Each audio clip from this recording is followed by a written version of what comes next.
Anyway, I will actually speak about things I don't like as an early stage founder, which are more like reflections.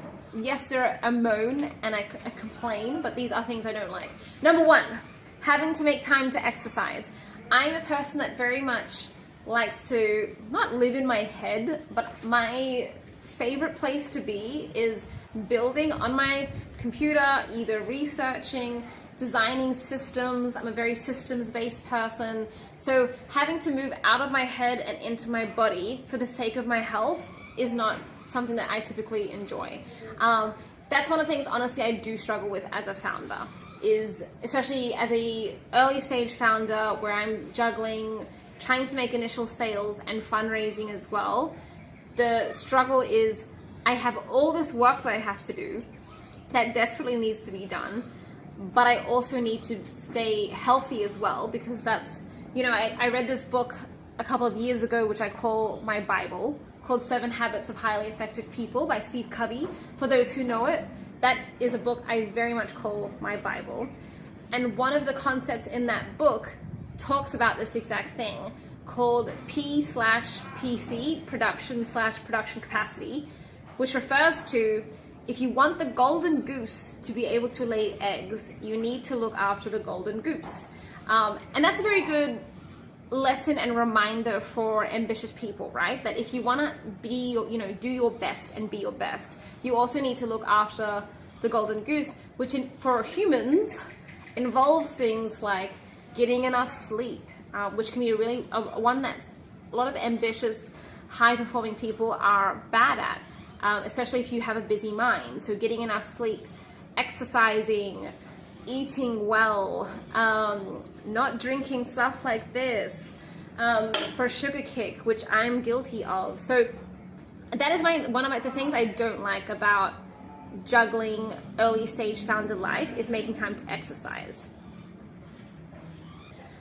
2, another thing I don't like about being an early stage founder is because you are often resource poor, you're pre-funding, maybe even pre-sales. Another thing you have to do, of course, because it's business, is talk to people and network, which I'm not a huge fan of because it feels exploitative almost. I'm specifically making this relationship and connection with you to ask you something, but then of course I remind myself that if I do have something genuinely of value to offer, I'm actually helping that person, and vice versa. But yeah, I'm not a huge fan of networking. People also would be confused about that with me, I think, because I come off as very extroverted, but I'm really good at what's called structured socializing, as in there's an activity or something that we're doing during the social activity, so then I can be outgoing because there's like an agenda, So for example, I go to something called improv comedy to break up my week, given I spend most of the time at this early stage of the startup working at home if I'm not in meetings. So I'll go to improv comedy, and that has an agenda. There's games and things that we play. And so I'm good at that part, but then have us sit there and there's no agenda, and with people I don't know that well for a few hours, and I will struggle. So I have to